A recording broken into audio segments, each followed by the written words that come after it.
Era mi cumpleaños 68 y yo estaba sola en la cocina, preparando mi propio pastel, cuando las escuché. Las voces venían del pasillo. Mi hija, mi yerno, hablando en susurros que atravesaron mi pecho como cuchillos. Yo la distraigo mientras tú cambias las cerraduras de su casa. No podía respirar, no podía moverme. Cada palabra que siguió fue peor que la anterior. Papeles, planes. Una vida entera siendo borrada mientras yo mezclaba harina con canela, creyendo todavía en el amor de una hija que ya había decidido enterrarme en vida. Lo que descubrí después fue mucho peor que una traición. Era un plan calculado, documentos falsificados, mentiras tejidas durante meses. Pero también encontré algo que ellos nunca esperaron. Una carta de mi difunto esposo, escondida entre recuerdos viejos, advirtiéndome de este momento exacto. Él lo supo. Él me protegió incluso después de muerto. Y lo que hice con esa información cambió todo, porque resulta que una mujer de 68 años puede ser muchas cosas. Ingenua, sí, pero nunca estúpida. Y nunca, nunca derrotada. Esta es mi historia. La historia de cómo mi propia sangre intentó robarme todo, y cómo el amor de un hombre que ya no estaba, me dio la fuerza para pelear. Si alguna vez has sentido que la familia te traicionó, si alguna vez te preguntaste cuánto vale realmente el perdón, quédate hasta el final. Te prometo que no te arrepentirás. Si esta historia te conmovió, no olvides seguir el canal, dejar tu like y comentar de dónde nos estás viendo. Tu apoyo significa todo para mí. El reloj marcó las 6 de la tarde cuando terminé de decorar mi propio pastel de cumpleaños. 68 años. Nadie me llamó esa mañana, ningún mensaje, ninguna flor en la puerta. Pero yo seguí batiendo los huevos, mezclando la harina con canela como a Ernesto le gustaba, porque una parte mía todavía creía que Camila recordaría, que vendría con Valentina de la mano, que me abrazaría y diría, «Feliz cumpleaños, mamá», con esa voz dulce que tuvo cuando era niña. Pero cuando escuché el portón abrirse, lo que llegó a mis oídos no fue amor, fue veneno. Yo la distraigo mientras tú vas a su casa y cambias las cerraduras. Me quedé paralizada frente al horno. El batidor resbaló de mis dedos y cayó al piso con un ruido metálico que me pareció un grito. Las palabras venían del pasillo, de la voz de mi hija, baja, calculadora, fría, una voz que jamás le había escuchado. El aire se volvió pesado. Sentí que algo dentro de mi pecho se partía en dos, como cuando Ernesto cerró los ojos por última vez en esa cama de hospital, que olía a desinfectante y desesperanza. Pero esto era peor, porque Ernesto se fue por enfermedad. Camila me estaba matando por decisión. ¿Estás segura, Camila? ¿Es la única manera? La voz de mi yerno Rodrigo sonaba insegura, casi culpable. Hubo un silencio, uno de esos silencios que pesan más que 1000 palabras. Y entonces ella respondió, con una frialdad que me heló la sangre. Después de que firme los papeles, ya no va a necesitar volver ahí de todas formas. Mis rodillas temblaron. La cocina giró a mi alrededor. Tuve que sujetarme del borde de la estufa para no caer. El calor del horno me quemaba la mano, pero no lo solté. Necesitaba sentir algo real, algo que me recordara que todavía estaba viva, que esto no era una pesadilla. ¿Papeles? ¿De qué papeles hablaba? ¿Y por qué ya no necesitaría volver a mi casa? La casa donde Ernesto y yo plantamos jacarandas en el patio, donde aprendí a ser madre, donde guardaba cada fotografía de nuestra vida. Respiré hondo, 1, 2, 3 veces, como me enseñó el doctor después del infarto de Ernesto, cuando el pánico me apretaba el pecho y el mundo se volvía borroso. Me sequé las lágrimas que empezaban a formarse con el dorso de la mano, me quité el delantal manchado de harina y lo colgué en el gancho junto a la ventana. Arreglé mi cabello gris frente al reflejo del microondas. Forcé una sonrisa en mi rostro arrugado, y cuando ellos entraron a la cocina, los recibí como si no hubiera escuchado nada, como si mi corazón no estuviera sangrando. «Hija, Rodrigo, qué gusto que vinieron». Mi voz salió más firme de lo que esperaba. Camila me besó la mejilla con esos labios que alguna vez me pidieron cuentos antes de dormir. Ahora sus ojos evitaban los míos.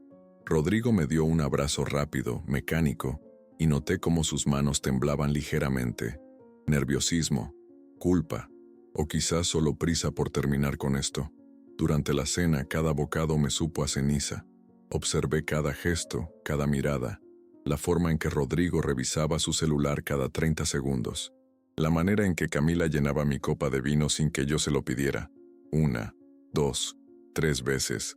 Toma, mamá, es tu cumpleaños. Hay que celebrar. ¿Celebrar qué? ¿Mi funeral anticipado? La vela sobre el pastel temblaba con una corriente de aire que entraba por la ventana mal cerrada. Una llama pequeña, frágil, a punto de apagarse, como yo. Voy por tu regalo al coche, doña Mercedes. Ya regreso.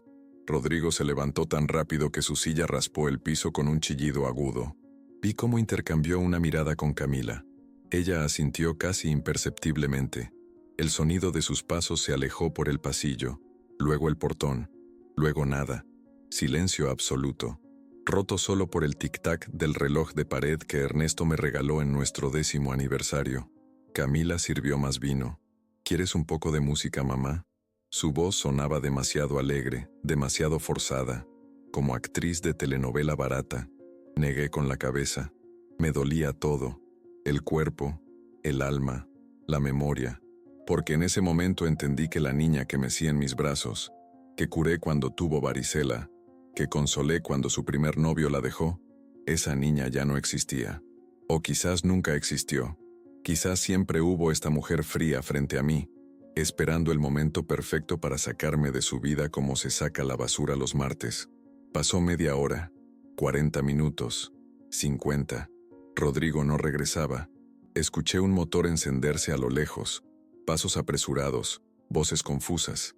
Camila se puso de pie, asomándose por la ventana con una expresión que no pude descifrar. ¿Preocupación? ¿Miedo? ¿Arrepentimiento? Cuando Rodrigo finalmente entró de nuevo, venía pálido como papel, sudando, con tierra en los zapatos y arañazos en las manos. Algo salió mal. Sus palabras flotaron en el aire como humo tóxico. Se dejó caer en la silla, respirando agitado. Tu mamá, pero no terminó la frase. Solo me miró con esos ojos que parecían pedir perdón, sin atreverse a pronunciarlo. La taza de café que sostenía resbaló de mis dedos. Se estrelló contra el piso de mosaico, esparciéndose en 1000 pedazos, manchando mis pantuflas de lana. No me moví, no podía, porque en ese instante, mirando los fragmentos de cerámica rota, comprendí que mi vida acababa de hacerse añicos también, y que la mujer que había sido hasta ese momento, la Mercedes ingenua que creía en el amor incondicional y en la bondad de la sangre, acababa de morir. Lo que quedaba ahora era alguien que tendría que aprender a sobrevivir en un mundo donde tu propia hija puede mirarte a los ojos mientras te entierra viva. No dormí esa noche. ¿Cómo podría? Cada vez que cerraba los ojos veía la expresión de Rodrigo al entrar con tierra en los zapatos.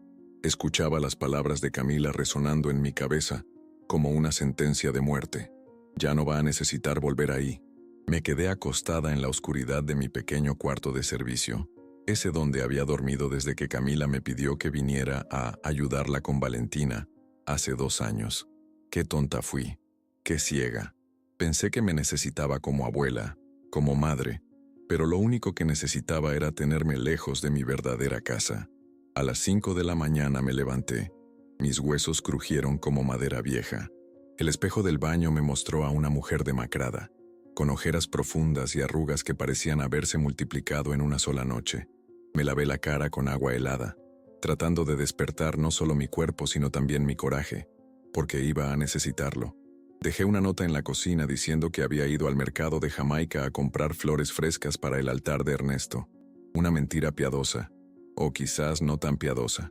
El camión me dejó en la esquina de Orizaba con Álvaro Obregón, mi vieja colonia. Las jacarandas estaban floreciendo y las banquetas se cubrían con esa alfombra violeta que tanto le gustaba a Ernesto.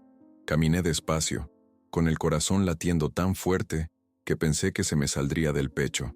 La casa estaba a media cuadra. Nuestra casa, la que compramos con el dinero que Ernesto ahorró durante 30 años trabajando en la imprenta. La que pintamos de amarillo porque yo dije que el amarillo trae felicidad. ¡Qué ironía! Cuando llegué al portón, me detuve. Las macetas de geranios que siempre cuidé estaban volcadas, la tierra desparramada sobre el escalón de entrada, las flores marchitas, pisoteadas. Sentí una punzada en el estómago. Saqué mi llave del bolsillo con manos temblorosas. La inserté en la cerradura. Giré. No funcionó. Volví a intentar. Nada. La llave entraba pero no giraba, como si del otro lado hubiera un muro infranqueable. Me apoyé contra la puerta y dejé que las lágrimas corrieran libremente por mis mejillas. Entonces era cierto. Lo habían hecho. Me habían borrado de mi propia historia. «Doña Mercedes, ¿está bien?». La voz me sobresaltó. Era doña Lupita, mi vecina de toda la vida, asomándose desde su ventana con expresión preocupada. Me sequé las lágrimas rápidamente, intentando recomponer la dignidad. «Sí, Lupita, solo vine a revisar unas cosas, pero olvidé la llave correcta». «Mentira». Lupita bajó la mirada, incómoda. Sabía algo. Lo vi en sus ojos. «Doña Mercedes». Se acercó más, bajando la voz como quien comparte un secreto peligroso. «Vi a su yerno aquí anoche, como a las 11. Venía con otro señor, uno vestido de traje oscuro que traía una caja de herramientas. Estuvieron más de 1 hora. Se escuchaban ruidos de metal como si estuvieran, no sé, cambiando algo. Su voz se quebró al final. Perdóneme por no haberla llamado, pero pensé que usted lo sabía, que había dado permiso». El mundo se detuvo. 11 de la noche. Mientras yo partía el pastel de cumpleaños con una sonrisa falsa, mientras brindaba con vino que mi hija servía para emborracharme y distraerme, Rodrigo estaba aquí arrancándome el único pedazo de Ernesto que me quedaba. La rabia me subió por la garganta como bilis. Quise gritar, golpear la puerta, desgarrar algo con mis manos, pero no lo hice, porque 43 años de matrimonio con un hombre sabio me enseñaron que la venganza fría es más poderosa que la caliente. También vi que el señor del traje entró a la casa, agregó Lupita con cautela. Traía una carpeta bajo el brazo. Cuando salió, ya no la traía. Sus palabras me golpearon como una bofetada. Habían entrado a mi casa, a hurtadillas, como ladrones, porque eso es lo que eran. Ladrones con mi apellido, con mi sangre. Le agradecí a Lupita y caminé hacia la parte trasera de la casa. El corazón me martillaba las costillas. Había una entrada secundaria, una puerta pequeña que daba al patio donde Ernesto cultivaba sus tomates. Saqué de mi bolso una llave oxidada, tan vieja que casi había olvidado que la tenía. La llave de emergencia que Ernesto escondió bajo una piedra hace años. Por si algún día nos quedamos afuera, mi amor. Mi mano temblaba tanto que tardé 3 intentos en meterla en la cerradura. Giré. Clic. La puerta cedió. Entré como un fantasma en mi propia casa. Todo olía diferente. A cerrado, a abandono, a traición. La sala estaba tal como la recordaba. Los mismos muebles, las mismas fotografías en la pared. Pero había algo fundamentalmente distinto, como si el alma de ese lugar hubiera sido arrancada. Sobre la mesa del comedor había una carpeta manila abierta. Mi corazón casi se detiene cuando me acerqué. Documentos, papeles legales con sellos y firmas. Tomé la carpeta con dedos que apenas podían sostenerla. Escrituras de propiedad. Mi nombre estaba ahí, Mercedes Estela Ramírez, viuda de Sandoval, pero había líneas subrayadas en amarillo, anotaciones en los márgenes con letra que reconocí inmediatamente. La letra de Camila. Incompetencia mental, decía una nota. Artículo 450 del Código Civil, decía otra. Sentí que me ahogaba. Debajo de los papeles había una fotografía. Ernesto y yo el día de nuestra boda, ambos tan jóvenes, tan llenos de esperanza. Él con su traje prestado y yo con el vestido que mi mamá cosió durante 3 meses. La fotografía estaba colocada estratégicamente, cubriendo algo. La moví, y entonces lo vi. Una copia del testamento de Ernesto, pero no estaba completo. Le faltaba la última página. La página con las firmas, con los testigos, con la validación notarial. Las piernas me fallaron. Me dejé caer en la silla de Ernesto, esa donde se sentaba a leer el periódico cada mañana. Mis manos aferraban el testamento incompleto mientras las lágrimas caían sobre el papel amarillento. ¿Por qué? ¿Por qué harían esto? ¿Qué estaban buscando? ¿Qué querían ocultar? En ese momento escuché un ruido en la calle. Voces. El motor de un auto. Me levanté de un salto, guardé la carpeta bajo mi suéter y salí por donde había entrado, cerrando la puerta con cuidado. Mi corazón latía tan fuerte que pensé que me delataría. Caminé rápido por el callejón sin mirar atrás, con el peso de los documentos robados presionando contra mi pecho como un secreto que quemaba. Esa noche, de regreso en el cuarto de servicio, no encendí la luz. Me senté en la oscuridad, con la carpeta sobre mi regazo, y supe que había cruzado una línea. Ya no era solo la víctima, ahora era la detective de mi propia traición, y no descansaría hasta descubrir qué demonios estaban tramando contra mí. Pasé 3 días fingiendo normalidad. 3 días preparando el desayuno de Camila, planchando la ropa de Rodrigo, llevando a Valentina a la escuela como si nada hubiera pasado. Pero por las noches, cuando todos dormían, yo me encerraba en el cuarto de servicio y revisaba cada documento de esa carpeta una y otra vez, buscando respuestas que no llegaban. Las palabras se volvían borrosas de tanto leerlas. Incompetencia mental, interdicción, curatela, palabras que sonaban a entierro en vida. La madrugada del cuarto día no pude más. Me levanté a las 3 de la mañana con una urgencia que no podía explicar, como si Ernesto mismo me estuviera jalando de la mano diciéndome: «Levántate, mi amor, hay algo que necesitas encontrar». Me vestí en silencio. Tomé la linterna pequeña que guardaba para los apagones y volví a mi casa. Nuestra casa. La casa que ahora parecía un mausoleo de recuerdos. La llave oxidada volvió a funcionar. Entré al patio trasero y el olor a tierra mojada me golpeó con tanta fuerza que tuve que detenerme. Ernesto solía regar sus plantas a esta hora, cuando el sol todavía dormía. «Es cuando la tierra respira mejor, Meche», me decía con esa sonrisa suya que iluminaba hasta los días más grises. Cerré los ojos y por un momento casi pude verlo ahí, con su sombrero de paja y sus manos manchadas de tierra. Pero no había venido a llorar, había venido a buscar. Subí al segundo piso, a nuestro viejo dormitorio que ahora estaba cubierto de polvo y olvido. El closet seguía lleno de la ropa de Ernesto, camisas que nunca tuve valor de regalar, zapatos que guardaban la forma de sus pies, el saco gris que usó en el funeral de su madre. Metí las manos entre las perchas, buscando sin saber qué buscaba, hasta que mis dedos tocaron algo duro. Una caja de zapatos amarrada con mecate. La bajé con cuidado, como si fuera un tesoro frágil. Me senté en el piso frío del closet, rodeada de las sombras de nuestra vida pasada, y deshice el nudo con dedos temblorosos. Dentro había fotografías viejas, recibos de luz de hace 20 años, el acta de nacimiento de Camila, y al fondo, envuelto en papel de china amarillento, un sobre grande con el sello del licenciado Robles, el abogado de Ernesto, su amigo de la infancia. El sobre estaba sellado con cera roja. Lo abrí sintiendo que estaba profanando algo sagrado. Adentro había una carta escrita a mano con la letra temblorosa de Ernesto, esa letra que se había vuelto irregular en sus últimos meses de vida, cuando el Parkinson le robaba hasta el control de sus propias manos. Acerqué la linterna y comencé a leer. «Mi querida Mercedes, mi Meche adorada, si estás leyendo esto es porque yo ya no estoy contigo, y porque algo te obligó a buscar. Perdóname por no haberte dicho esto en vida, pero no quería que cargaras con esta preocupación mientras yo todavía respiraba». Las lágrimas comenzaron a caer sobre el papel. Tuve que detenerme, respirar, limpiarme los ojos para poder continuar leyendo. «Hace 6 meses Camila vino a verme al hospital. Tú habías salido a comprar mis medicinas. Ella se sentó junto a mi cama y me preguntó sobre el testamento. No como una hija preocupada por su padre enfermo, sino como alguien haciendo cuentas. Me preguntó cuánto valía la casa, si había otros terrenos, si teníamos dinero ahorrado. Cuando le dije que todo estaba en orden y que tú estarías protegida, se puso pálida. Me dijo que Rodrigo había perdido mucho dinero en inversiones malas, que necesitaban ayuda urgente. Mi respiración se volvió irregular. Seguí leyendo con el corazón destrozado. Le dije que podía prestarles algo de nuestros ahorros, pero ella no quería un préstamo, quería la casa.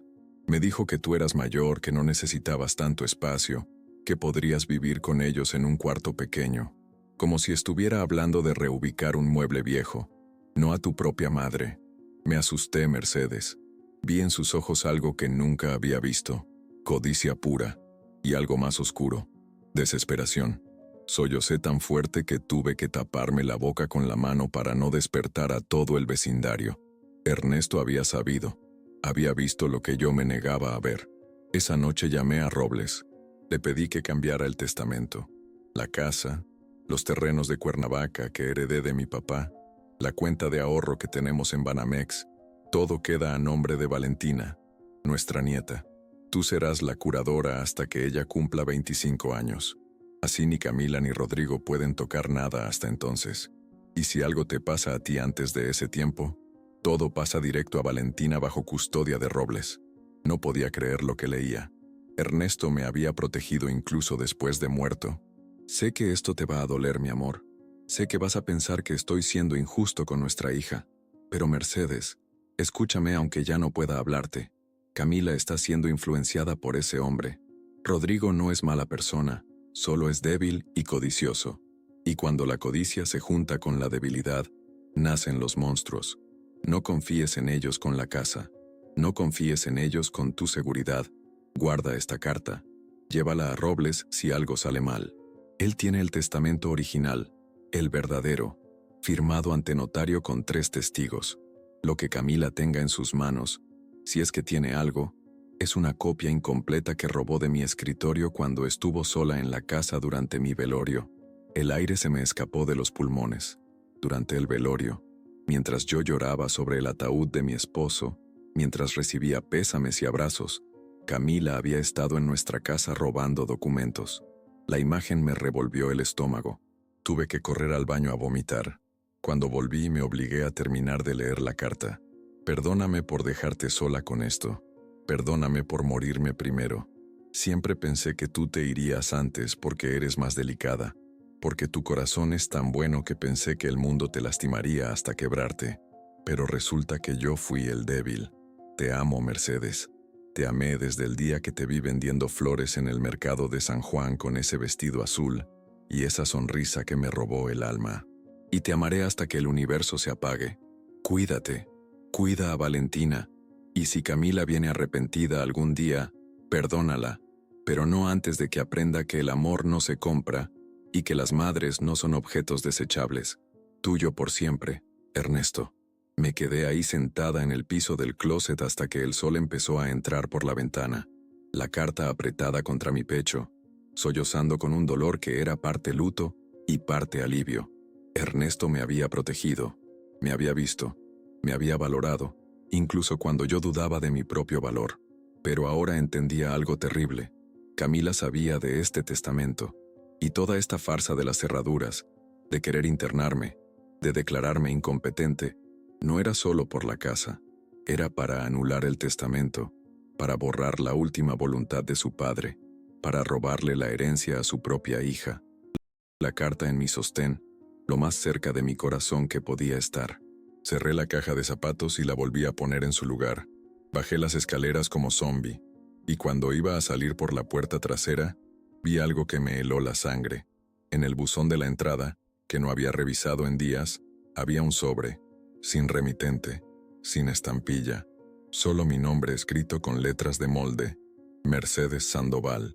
Lo abrí con manos que no sentía. Dentro había una sola hoja de papel. Un mensaje de 5 palabras que me hicieron tambalear. No confíes en quien te llama madre solo cuando necesita algo. Alguien más sabía lo que estaba pasando. Alguien me estaba advirtiendo. ¿Pero quién? ¿Y cuánto más sabían? El despacho del licenciado Robles quedaba en la colonia Roma, en un edificio antiguo de los años 50, con elevador de reja metálica que crujía al subir.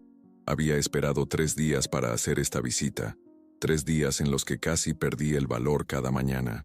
Pero la carta de Ernesto seguía quemándome la piel bajo la blusa, recordándome que tenía que ser valiente aunque me temblaran las piernas.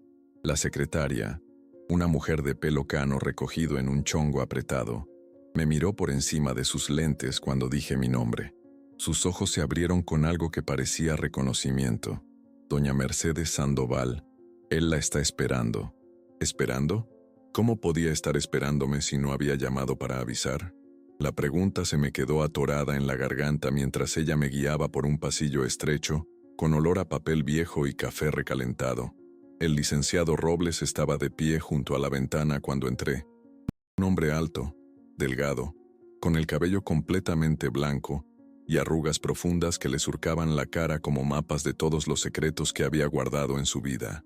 Se dio vuelta y sus ojos se humedecieron al verme. Doña Mercedes. Su voz se quebró.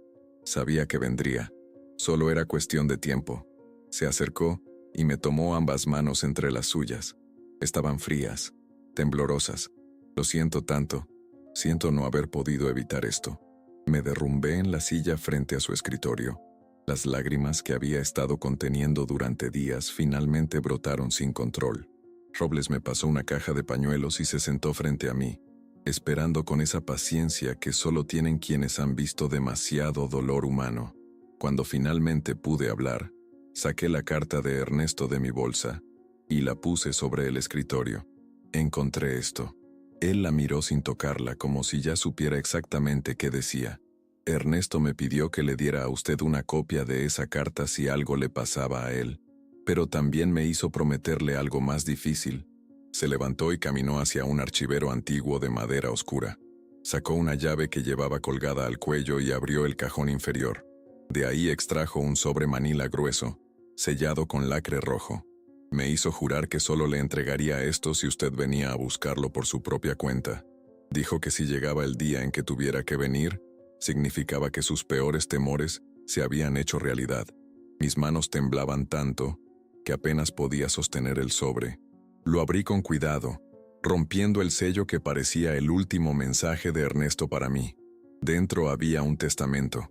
El testamento completo, con firmas, con sellos notariales, con las firmas de 3 testigos que reconocí: don Armando el vecino, la maestra Lucía, que fue amiga de mi mamá, y el propio licenciado Robles.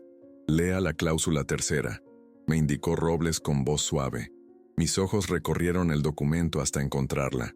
Dejo todos mis bienes inmuebles, incluida la propiedad ubicada en la calle Orizaba número 127, así como los terrenos en Cuernavaca registrados bajo la escritura pública 43521, a nombre de mi nieta, Valentina Sandoval Gutiérrez.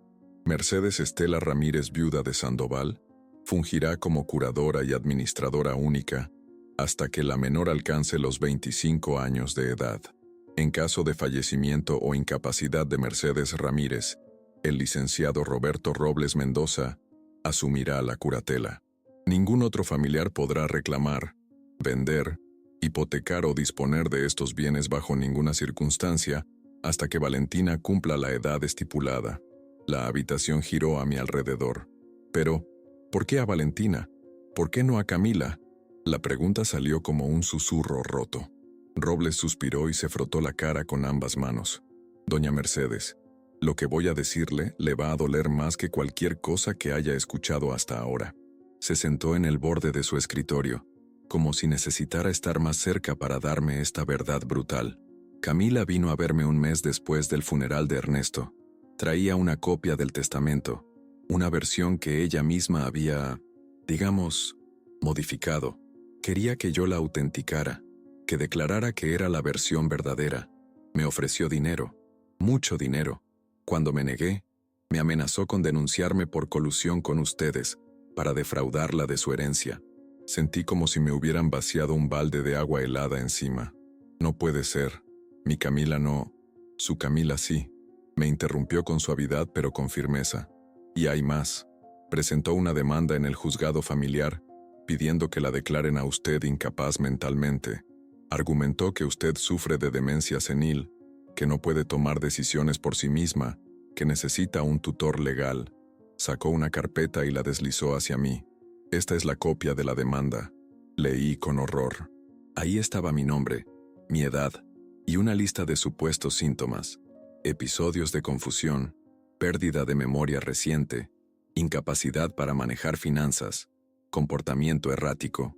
Todo mentira, todo inventado.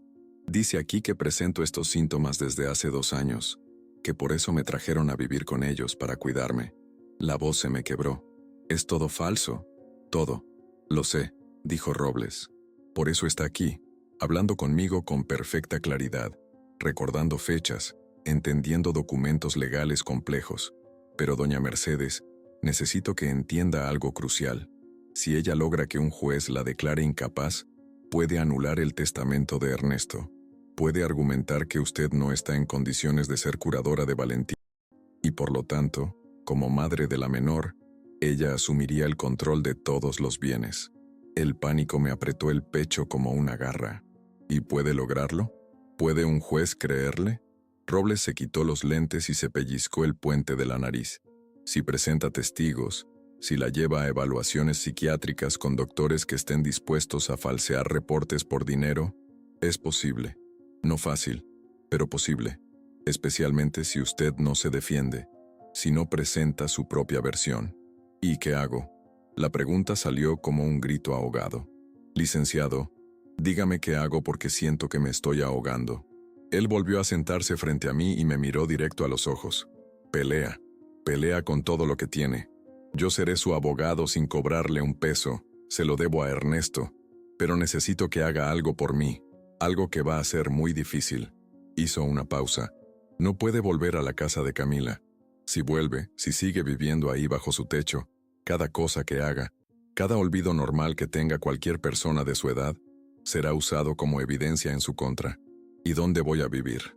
La desesperación me cerró la garganta. Mi propia casa tiene las cerraduras cambiadas. Podemos arreglar eso. Puedo conseguir una orden judicial para que le restituyan el acceso, pero va a tomar unos días. Abrió un cajón y sacó un sobre con dinero. Esto es de Ernesto. Me lo dejó para usted, para emergencias. Son 50,000 pesos. Úselos para un hotel, para comida, para lo que necesite mientras resolvemos esto. Tomé el dinero con dedas que no sentía. 50,000 pesos. Ernesto había pensado en todo, hasta en esto. ¿Cuándo supo él que Camila, 6 meses antes de morir? Respondió Robles. Vino a este mismo despacho, tan débil que apenas podía caminar, y me dijo, Roberto, mi hija me va a quitar todo a mi esposa. No puedo morir en paz sabiendo eso. Ayúdame a protegerla. Y eso es lo que vamos a hacer, doña Mercedes. La vamos a proteger, pero tiene que confiar en mí. Y tiene que ser fuerte. Asentí, aunque no me sentía fuerte para nada. Me sentía rota, traicionada, perdida.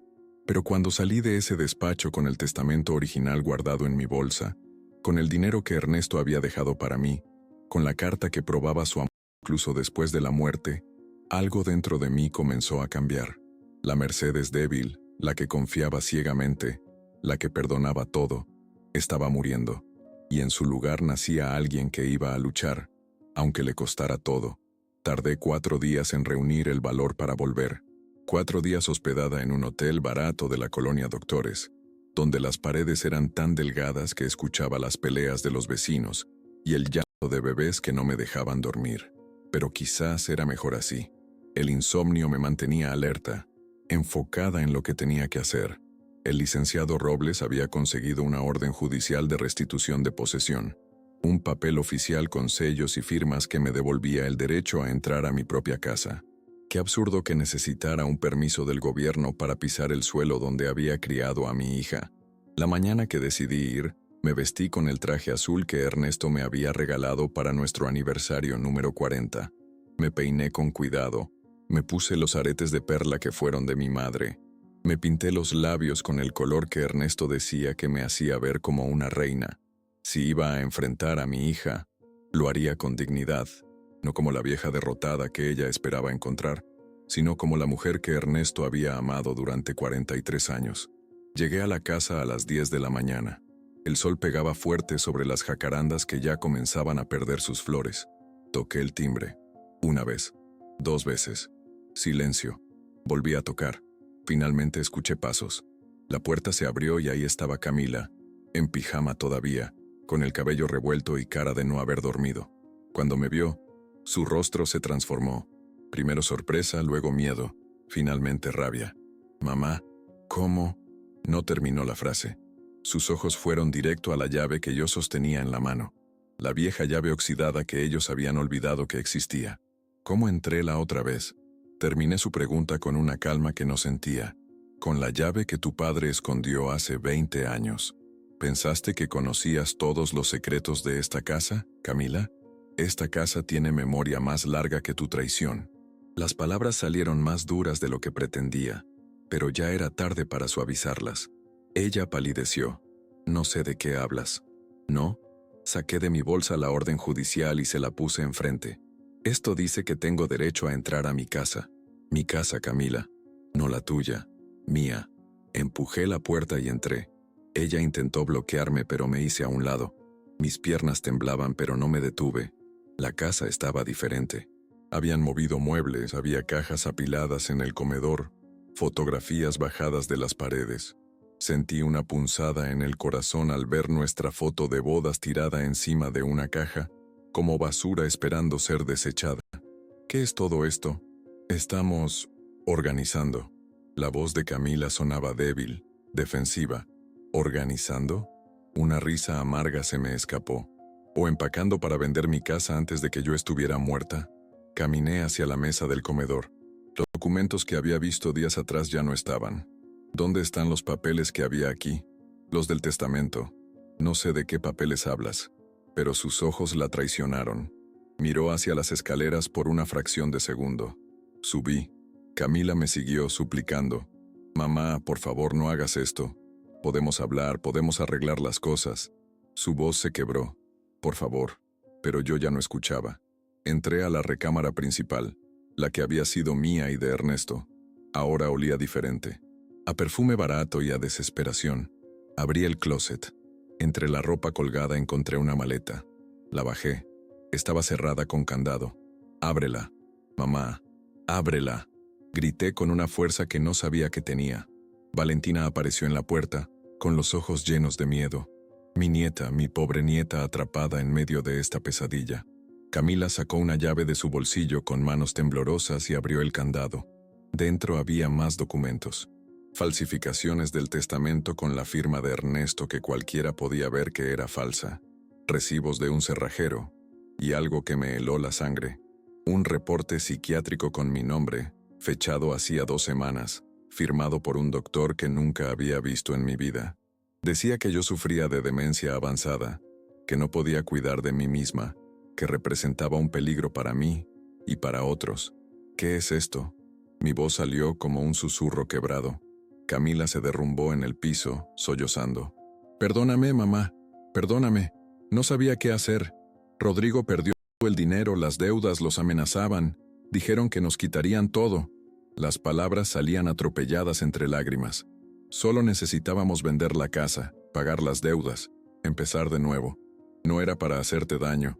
Ibas a vivir con nosotros, te íbamos a cuidar. ¿Cuidarme? La palabra sonó obscena en mi boca. ¿Cuidarme encerrada en un cuarto de servicio mientras vendían la casa que tu padre construyó con sus manos? ¿Cuidarme mientras me declaraban loca para robarle la herencia a tu propia hija? Señalé a Valentina, que lloraba en silencio. ¿Sabes lo que dice el testamento real de tu padre? ¿El verdadero? Camila levantó la vista, con los ojos rojos e hinchados. Saqué de mi bolsa el testamento original que Robles me había dado. Todo, absolutamente todo lo dejó a Valentina. Porque él supo, Camila. Supo que tú eras capaz de esto. Te vio cuando fuiste al hospital a preguntarle cuánto valía la casa mientras él se moría. Te escuchó hacer números mientras él perdía la batalla contra el Parkinson. Y aún así, ¿sabes qué me pidió en su carta? Las lágrimas corrían por mi cara, pero mi voz se mantuvo firme. Me pidió que te perdonara, que si algún día venías arrepentida, te diera otra oportunidad. El llanto de Camila se volvió un aullido de dolor. Rodrigo apareció en la puerta, pálido como la muerte. Cuando me vio con los documentos en la mano, supo que todo había terminado. «Mamá, por favor». Camila gateó hacia mí. «Por favor, no me denuncies. Piensa en Valentina. ¿Qué va a hacer de ella si me meten a la cárcel?» Miré a mi nieta. Tenía 12 años. La misma edad que Camila cuando Ernesto le enseñó a andar en bicicleta en este mismo patio. Los mismos ojos oscuros, la misma nariz respingada, pero había algo diferente en su mirada. Había miedo, sí, pero también había algo más. Vergüenza. Vergüenza por lo que sus padres habían intentado hacerme. Me arrodillé frente a Camila y tomé su cara entre mis manos. «Esto es lo que vas a hacer. Van a irse de esta casa hoy. Van a llevarse solo su ropa y sus cosas personales. Todo lo demás se queda. Van a firmar los documentos que el licenciado Robles prepare, reconociendo el testamento real de tu padre, y van a buscar ayuda. Terapia, consejería, lo que sea necesario para que aprendan que el dinero no vale más que la familia. ¿Y después? Su voz era apenas un hilo. Después, cuando hayan pagado sus deudas honestamente, cuando hayan aprendido el valor del trabajo y la dignidad, cuando puedan mirar a Valentina a los ojos sin mentirle, entonces hablaremos. Pero hasta ese día, no quiero volver a verlos. Me levanté con dificultad. Las rodillas me crujieron. Tienen hasta el mediodía para irse. Salí de la recámara. Bajé las escaleras aferrándome al pasamanos porque las piernas apenas me sostenían. Cuando llegué a la sala, me senté en el sillón de Ernesto y por primera vez en meses, lloré. Lloré por la hija que había perdido, por la inocencia que se había roto, por el amor que se había podrido, pero también lloré de alivio, porque había peleado, había sido fuerte y había ganado. Valentina bajó una hora después con una maleta pequeña. Se paró frente a mí, con las mejillas mojadas. Abuela, yo no sabía, te lo juro. Cuando me enteré de lo que estaban haciendo, no pudo terminar. La abracé. Lo sé, mi amor, lo sé. Le besé la frente. Algún día cuando seas mayor todo esto será tuyo, y espero que para entonces hayas aprendido que el amor vale más que cualquier casa. Ella asintió contra mi pecho, y cuando se fue con sus padres, cuando vi el coche alejarse por la calle, cerré la puerta de mi casa. Mi casa, por fin. Pensé que después de echarlos de la casa, todo terminaría. Qué ingenua fui. 2 semanas después de ese día, recibí una citación judicial. Camila no se había rendido. Había presentado formalmente la demanda de interdicción, buscando que un juez me declarara incapaz. El licenciado Robles me lo advirtió cuando nos vimos en su despacho. Va a pelear hasta el final, doña Mercedes. Están desesperados. Las deudas deben ser peores de lo que pensamos. El día de la audiencia me desperté a las 5 de la mañana con el estómago revuelto. No había dormido casi nada. Cada vez que cerraba los ojos veía a Camila niña, sus manitas aferradas a mi cuello cuando tenía pesadillas, su risa cuando Ernesto la cargaba en sus hombros. ¿En qué momento esa niña se había convertido en la mujer que ahora me arrastraba a un tribunal? Me vestí con el mismo traje azul. Era mi armadura. El licenciado Robles pasó por mí a las 8. Durante el trayecto al tribunal familiar casi no hablamos. Él revisaba documentos. Yo miraba por la ventana viendo pasar la ciudad que de repente me parecía hostil, ajena. Cuando llegamos, había periodistas. Alguien había filtrado la historia. Doña Mercedes, ¿es cierto que su hija quiere declararla incapaz para quedarse con su herencia? Una reportera empujó un micrófono hacia mi cara. Robles me protegió con su cuerpo y me guió hacia adentro. La sala del tribunal olía a madera vieja y papel mohoso. Las bancas de madera crujían bajo el peso de las personas que esperaban su turno. Cuando entramos, Camila ya estaba ahí, sentada junto a Rodrigo y su abogado, un hombre corpulento con traje caro que me miró con desprecio apenas entré. Intenté buscar los ojos de mi hija, pero ella mantuvo la vista clavada en sus manos, retorciendo un pañuelo entre los dedos hasta casi romperlo. Todos de pie. El alguacil anunció la entrada del juez. Era un hombre mayor, de rostro severo y ojos cansados que probablemente habían visto demasiadas familias destruyéndose entre sí. Se sentó, revisó algunos papeles y finalmente habló. Caso número 2847-2024. Camila Sandoval Ramírez contra Mercedes Estela Ramírez, viuda de Sandoval. Solicitud de interdicción por presunta incapacidad mental. Su voz retumbó en la sala vacía. Proceda la parte demandante. El abogado de Camila se levantó con movimientos calculados. Habló durante 20 minutos. 20 minutos en los que describió a una mujer que yo no reconocía. Según él, yo olvidaba constantemente dónde ponía las cosas, me perdía en mi propia casa, repetía las mismas preguntas una y otra vez, tenía episodios de confusión severa, presentó el reporte psiquiátrico falso como si fuera la verdad absoluta. La señora Mercedes Ramírez representa un peligro para sí misma y requiere custodia permanente de un tutor responsable. Cada palabra era una puñalada. Miré a Camila. Seguía sin levantar la vista. ¿Cómo podía estar ahí sentada escuchando esas mentiras sobre su propia madre sin decir nada? El abogado llamó a su primer testigo.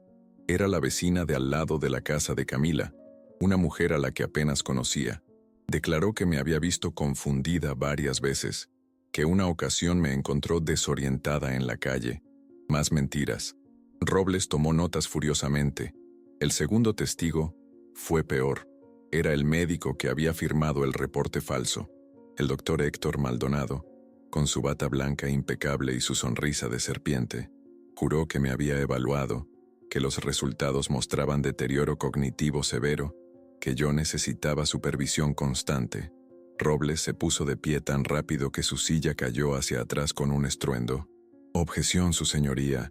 Ese hombre jamás ha visto a mi clienta. El juez levantó la mano pidiendo orden. ¿Tiene pruebas de esa acusación, licenciado Robles? Las tengo, su señoría. Robles sacó un folder. Aquí está el registro de todas las consultas médicas de la señora Mercedes de los últimos 3 años. No aparece ninguna visita al doctor Maldonado. Además, en la fecha que él afirma haberla evaluado, la señora Mercedes estaba en Cuernavaca visitando a su hermana. Tengo boletos de autobús, fotografías con fecha, testigos. El murmullo llenó la sala. El doctor Maldonado se puso rojo. Debe haber un error en las fechas. Tengo tantos pacientes. ¿Un error? La voz de Robles cortó como cuchillo. ¿O un reporte fabricado por dinero? Se volvió hacia el juez. Solicito que se investigue al doctor Maldonado por falsificación de documentos y que se deseche completamente su testimonio. El juez hizo una anotación. Concedido. El testimonio del doctor Maldonado queda anulado. Continúe, licenciado. Robles me miró y asintió. Era mi turno. Me levanté con las piernas temblando. Caminé hacia el estrado sintiendo el peso de todas las miradas. El juez me observó con curiosidad. Señora Mercedes, ¿cómo se siente hoy? Triste, su señoría. Mi voz salió más firme de lo que esperaba. Triste de estar aquí.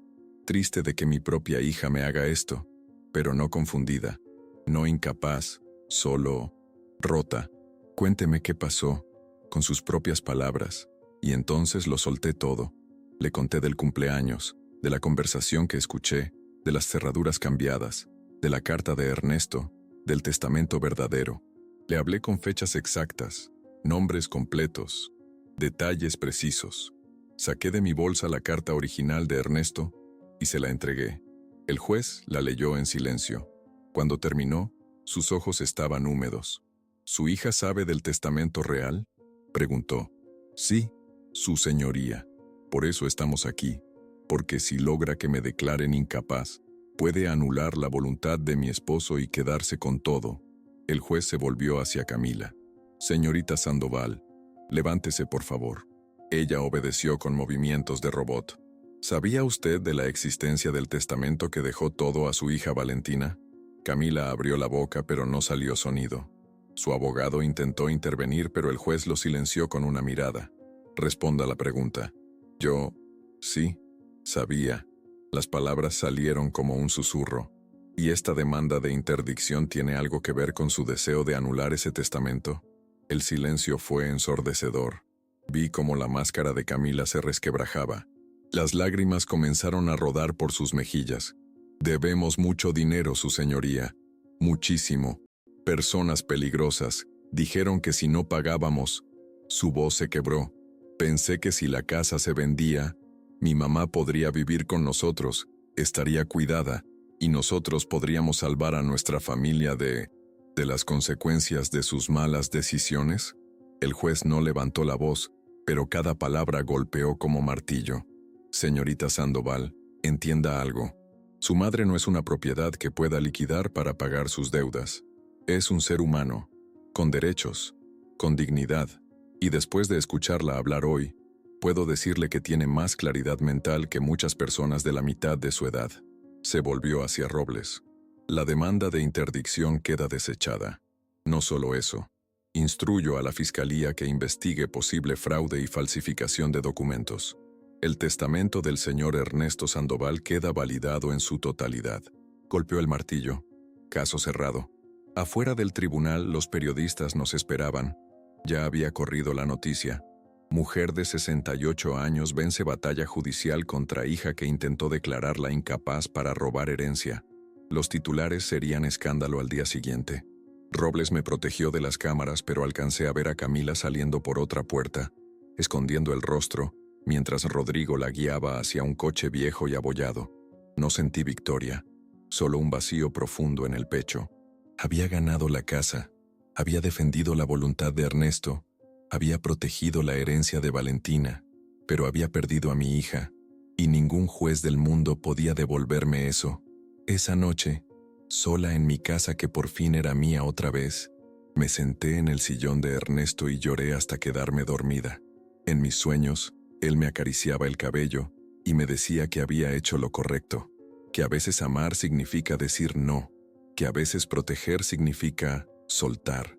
Desperté al amanecer con el cuerpo adolorido y el alma exhausta, pero también con algo nuevo, algo que no había sentido en meses.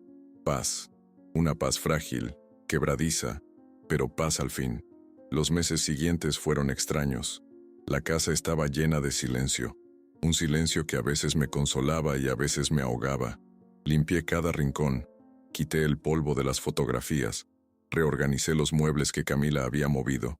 Intentaba devolverle a la casa su alma, pero había algo que faltaba. O quizás era yo la que faltaba, la Mercedes que había sido antes de que todo esto pasara. Las jacarandas florecieron de nuevo. Primavera. Un año completo desde aquel cumpleaños maldito. Me senté en el patio con una taza de café, mirando las flores violetas caer como lágrimas del cielo, cuando escuché el timbre. No esperaba a nadie. Robles solo venía los martes.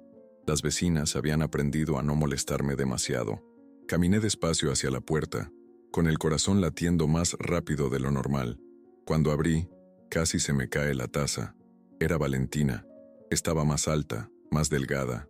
Había crecido en estos meses de ausencia. Traía el cabello recogido en una coleta desordenada y sus ojos, esos ojos que eran exactamente como los de Ernesto, estaban rojos de haber llorado. En sus manos sostenía algo envuelto en papel aluminio. El olor a canela llegó hasta mí antes de que ella hablara. Abuela. Su voz se quebró. Es tu cumpleaños. Lo hice yo misma, como tú me enseñaste. Me extendió el paquete. Dentro había un pastel pequeño, torcido en los bordes, con la decoración imperfecta de quien está aprendiendo todavía. Pero el gesto me partió el corazón en dos. Las lágrimas vinieron sin aviso.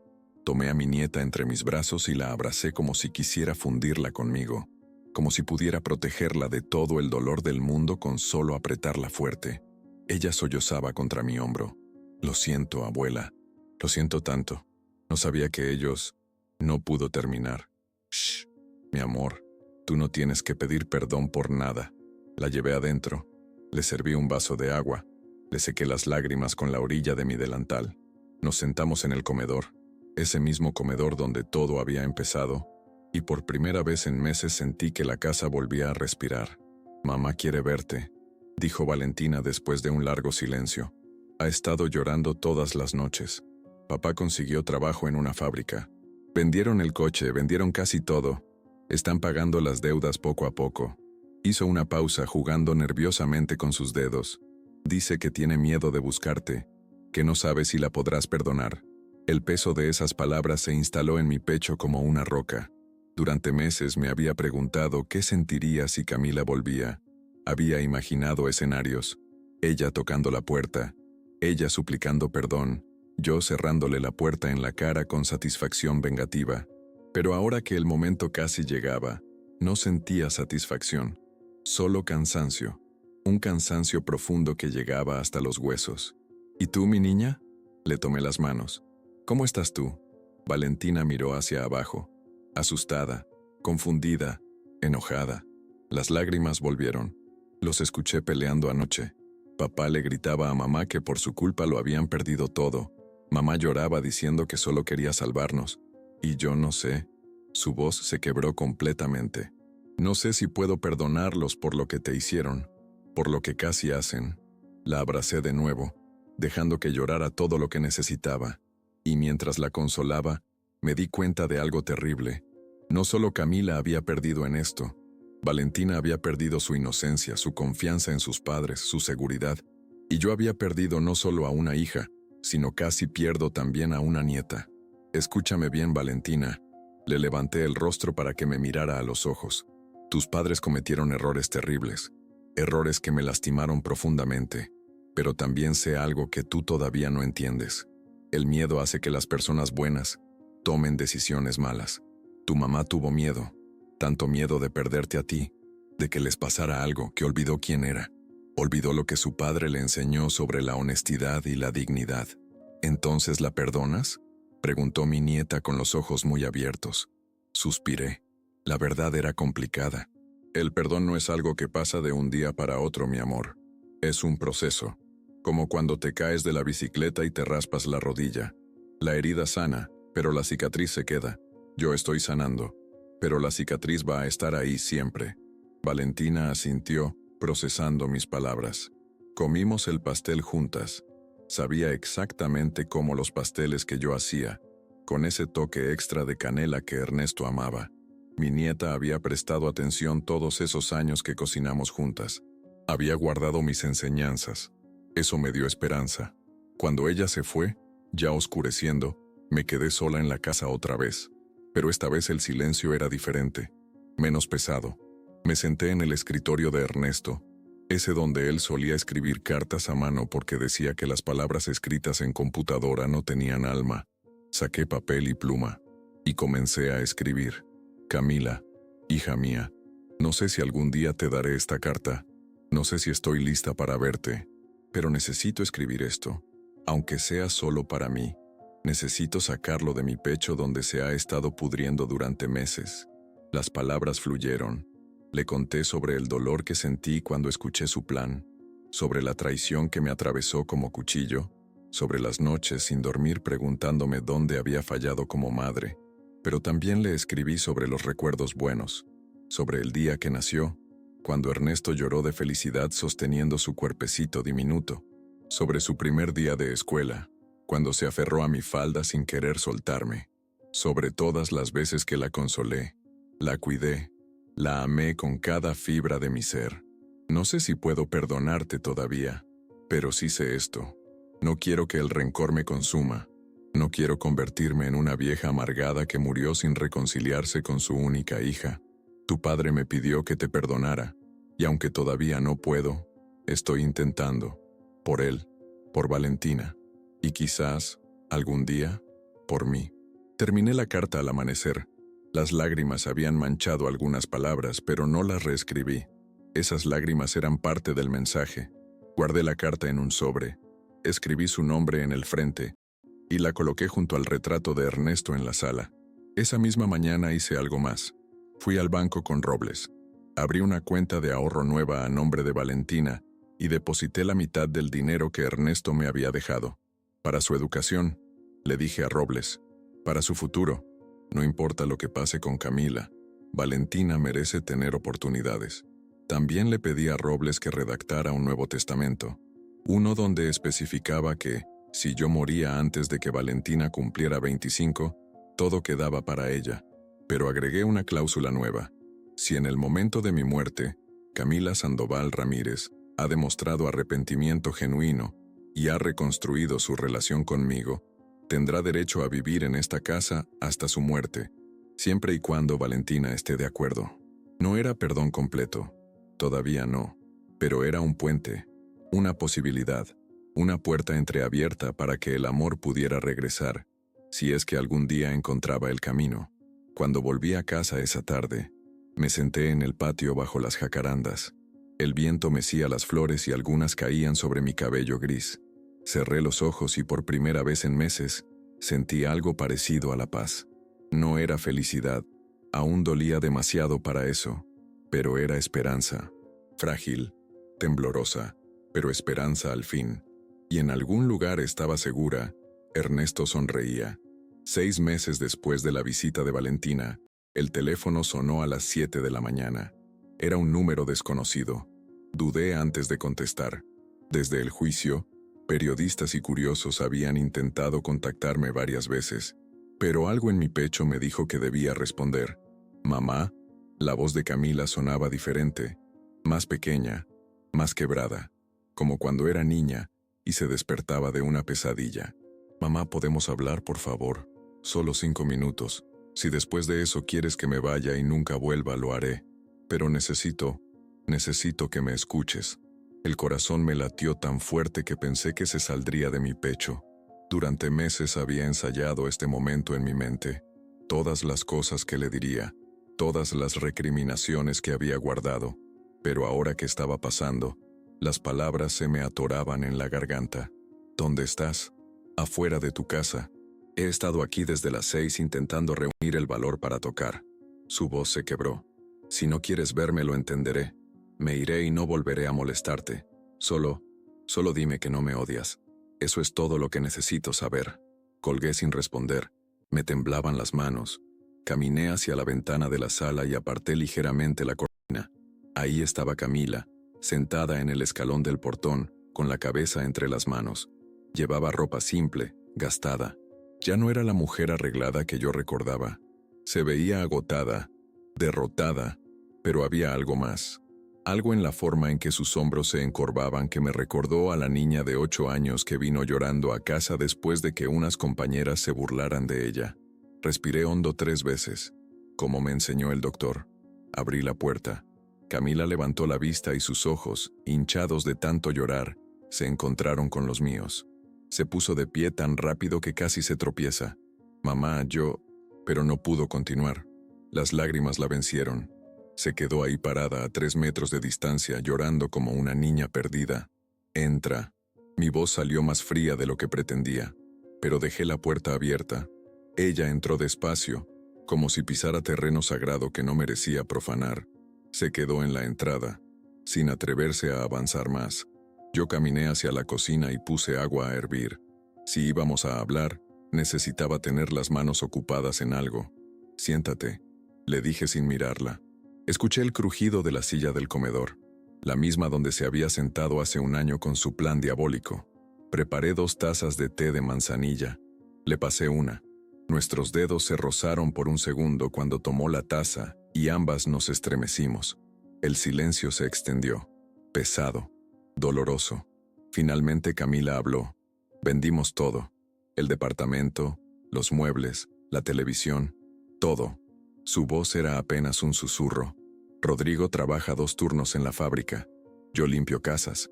Nos mudamos a un cuarto en Iztapalapa que huele a humedad y donde se escuchan las peleas de los vecinos. Valentina comparte el colchón conmigo porque solo hay uno. Hizo una pausa. Las lágrimas caían en su té. ¿Y sabes qué es lo peor? Que merecemos cada segundo de esto. Cada maldito segundo. No dije nada. Todavía no podía. He ido a terapia. Continuó. Cada 15 días, aunque tengo que caminar 1 hora y media porque no tengo para el camión. La terapeuta me hizo ver cosas que no quería ver. Me hizo enfrentar que convertí a mi marido en mi excusa, que usé su debilidad para justificar mi propia codicia. Porque sí, mamá, era codicia. No solo miedo, también era codicia. Su voz se elevó, llena de un dolor que parecía arrancarla por dentro. Yo veía esa casa y pensaba, esto debería ser mío. Yo soy la hija, yo merezco esto más que nadie. Y cuando papá me dijo que todo era para Valentina ahogó un sollozo. Sentí que me estaba castigando, que me estaba diciendo que yo no era suficiente. Y en lugar de preguntarme por qué él tomó esa decisión, me llené de resentimiento. Ernesto te amaba. Las palabras salieron de mi boca antes de poder detenerlas. Te amaba tanto que le rompió el corazón tener que protegerme de ti. Camila se derrumbó sobre la mesa, llorando con un sonido gutural que me destrozó. Lo sé, Dios, lo sé, y ahora él no está aquí para que pueda pedirle perdón. No puedo decirle que entendí y que aprendí y que daría cualquier cosa por volver el tiempo atrás. Levantó la vista hacia mí. Pero tú sí estás aquí, y sé que no merezco tu perdón. Sé que lo que hice fue imperdonable. Pero mamá, por favor, solo dime, ¿hay alguna posibilidad? ¿Alguna pequeña posibilidad de que algún día puedas mirarme sin odio? Las lágrimas finalmente llegaron a mis ojos, todas las que había guardado, todas las que había llorado sola en las noches oscuras. No te odio, Camila. Mi voz temblaba. Ese es el problema. Sería más fácil si te odiara, pero no puedo, porque cuando te miro, todavía veo a la niña que me hacía dibujos en el kinder, a la adolescente que me pedía consejos sobre chicos, a la mujer que lloró de felicidad cuando me hizo abuela. Me limpié las lágrimas con el dorso de la mano, pero también veo a la mujer que trató de quitarme todo, y no sé cómo reconciliar esas 2 imágenes. Yo tampoco. Camila extendió su mano sobre la mesa, sin tocarme. solo dejándola ahí. Una invitación, no una exigencia, pero quiero intentarlo. Quiero pasar el resto de mi vida demostrándote que esa mujer que te traicionó no es quien yo quiero ser, que puedo volver a ser tu hija, no la hija que espera herencias o propiedades, solo tu hija. Miré su mano, tan parecida a la mía, con las mismas venas marcadas, los mismos dedos largos, la mano que yo había sostenido cuando cruzábamos la calle. Lentamente, como si mi brazo pesara toneladas, extendí mi mano y toqué la suya. Apenas un roce, pero ese contacto desató algo en ambas. Camila se levantó de la silla y cayó de rodillas frente a mí. Perdóname, mamá. Por favor, perdóname. La abracé. No porque ya estuviera lista para perdonar completamente, no porque el dolor hubiera desaparecido, sino porque era mi hija, y algunas cosas, a pesar de todo, no se pueden romper completamente. Lloramos juntas, aferradas la una a la otra, soltando todo el dolor, toda la rabia, todo el amor confundido que había quedado atrapado entre nosotras. Cuando finalmente nos separamos, Camila buscó algo en su bolsa. Sacó una cajita pequeña de terciopelo azul, desgastado y viejo. Encontré esto entre las cosas que papá dejó en el banco. Había una nota tuya. Me extendió la caja. Adentro estaba el collar de perlas que mi madre me había dado el día de mi boda, el que había buscado durante años sin encontrarlo, el que pensé que se había perdido para siempre. La nota decía: este collar perteneció a 4 generaciones de mujeres fuertes, ahora le pertenece a la 5ª. Camila me miró con ojos llenos de lágrimas. Papá lo guardó para que te lo devolviera en el momento correcto. Creo que este es ese momento. Tomé el collar con dedos temblorosos. Las perlas seguían brillando como el día que mi madre me las puso alrededor del cuello. Tu padre siempre supo exactamente qué hacer. Sonreí a pesar de las lágrimas, incluso después de muerto. Me até el collar. Camila me ayudó con el broche, sus dedos torpes por la emoción. Cuando terminó, nos miramos en el reflejo de la ventana. Madre e hija, rotas pero juntas, heridas pero vivas. Esto no significa que todo está bien, le dije, mirándola a través del reflejo. Va a tomar tiempo, mucho tiempo. Va a haber días en que te vea y todavía sienta dolor, días en que no pueda hablarte, días en que necesite espacio. Lo sé, asintió. Y estaré aquí, esperando, todo el tiempo que necesites. Nos tomamos el té en silencio, pero era un silencio diferente, no cómodo todavía, pero tampoco hostil. Era el silencio de 2 personas aprendiendo a estar juntas de nuevo, como extrañas que alguna vez fueron familia y que quizás, con tiempo y esfuerzo, podrían volver a serlo. Cuando Camila se fue, me quedé con el collar puesto. Lo toqué, sintiendo el peso familiar de las perlas contra mi piel. Ernesto tenía razón. El amor verdadero solo vale cuando sobrevive a la traición, al dolor, a la oscuridad. Y ese día, parada en mi casa que tanto había peleado por mantener, entendí que el verdadero testamento que Ernesto me dejó no era la casa ni el dinero, era el perdón y la capacidad de sanar. Y así termina mi historia. Una historia de traición, sí, pero también de supervivencia y de un amor que trascendió la muerte. Ernesto me protegió incluso cuando ya no estaba a mi lado, y ese regalo me enseñó algo que nunca olvidaré, que el verdadero legado no son las casas ni el dinero, sino la dignidad con la que enfrentamos nuestras batallas y la capacidad de sanar incluso cuando todo parece perdido. Hoy, cuando toco el collar de perlas que mi madre me dio, que mi esposo guardó y que mi hija me devolvió, entiendo que algunas cosas se rompen para poder reconstruirse más fuertes. Te pregunto, querido espectador, si estuvieras en mi lugar, ¿habrías perdonado? ¿Habrías dejado esa puerta entreabierta para que el amor volviera a entrar? ¿O la habrías cerrado para siempre? No hay respuestas fáciles. Yo misma todavía estoy aprendiendo a caminar este sendero del perdón. Pero sí sé esto. Guardar rencor es como tomar veneno esperando que el otro se enferme. Y yo elegí vivir, no solo sobrevivir. Elegí honrar la memoria de Ernesto siendo la mujer fuerte que él siempre creyó que yo era. Si esta historia tocó tu corazón, si te hizo reflexionar sobre tus propias relaciones familiares, te pido que sigas este canal, que dejes tu like y que la compartas con alguien que necesite escucharla. A veces, Las historias de otras personas nos ayudan a sanar nuestras propias heridas. Y recuerda, nunca es tarde para defender tu dignidad, nunca es tarde para ser valiente, y nunca, nunca es tarde para elegir el amor sobre el odio. Gracias por escucharme. Hasta la próxima historia.